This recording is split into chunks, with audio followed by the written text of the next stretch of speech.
সুপ্রিয় শিক্ষার্থী, এখন আমরা করব হচ্ছে অনুক্রম ধারার 1 নম্বরের 5 নম্বর প্রশ্ন, যেখানে আমাদের দেওয়া আছে 5 - 3 9/5 -27/25।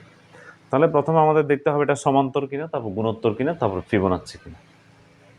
আচ্ছা, তাহলে সমান্তরে আসি। সমান্তরে বললে আমরা বলি দ্বিতীয় পদ থেকে প্রথম পদকে বিয়োগ করলে তাহলে হচ্ছে 3 - 3 - 5 = হচ্ছে -8 পেলাম। তাহলে হচ্ছে এটার জন্য এটা পেলাম। এবার এটার জন্য দেখি যে তৃতীয় পদ হচ্ছে 9/5 মাইনাস মানে প্লাস 3। তাহলে 5 যদি লসাগু হয় আমাদের 9 + 15, তাহলে এখানে আসে হচ্ছে কত 24/5। তারা মিলে না, যেহেতু এই রাশি থেকে দ্বিতীয় পদ থেকে প্রথম পদকে বিয়োগ করলে আমরা 8 পাচ্ছি, -8 পাচ্ছি। আবার তৃতীয় পদ থেকে দ্বিতীয় পদকে বিয়োগ করলে আমরা পাচ্ছি 24/5, যার কারণে এটা কি নয়, সমান্তর দ্বারা নয়। এবার গুণোত্তর দ্বারায় আসি।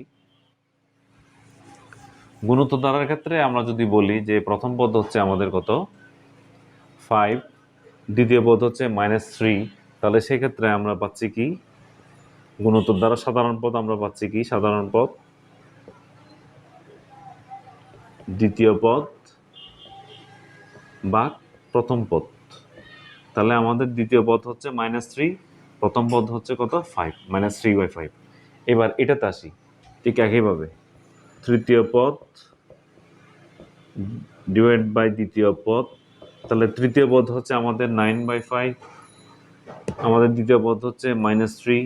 তাহলে এই ক্ষেত্রে 9/5 ঠিক থাকবে, উপর রাশি ঠিক থাকবে, নিচেরটা উল্টে যাবে, 1/-3 হবে। তাহলে 3 দিয়ে এটাকে কাটলে হয় 3, তাহলে পাচ্ছি আমরা -3/5। তাহলে এই এটার ক্ষেত্রে এটার জন্য এই রাশির জন্য এই দুইটার জন্য যে অনুপাতটা আমরা পেলাম, মানে দ্বিতীয় পদ আর প্রথম পদ মিলে যে অনুপাতটা পেলাম, তৃতীয় পদ আর দ্বিতীয় পদ মিলে সেম অনুপাতেই পাচ্ছি। ঠিক একইভাবে যদি আমরা এটা দেখি, তাহলে আমাদের আছে -27/25, নিচে হবে 9/5।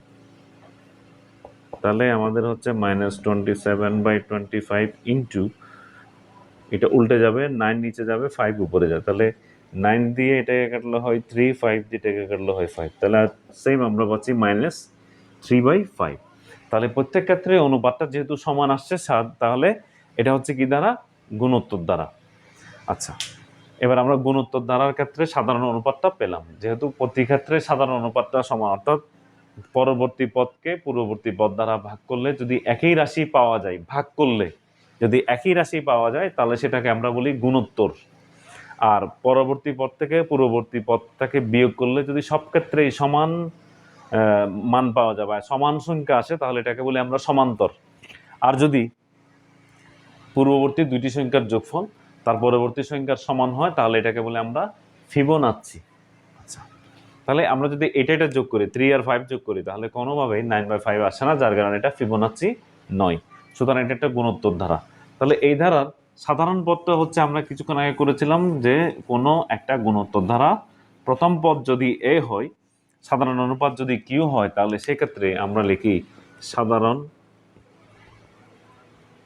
পদ বের করার সূত্র হচ্ছে কি q⁴n-1।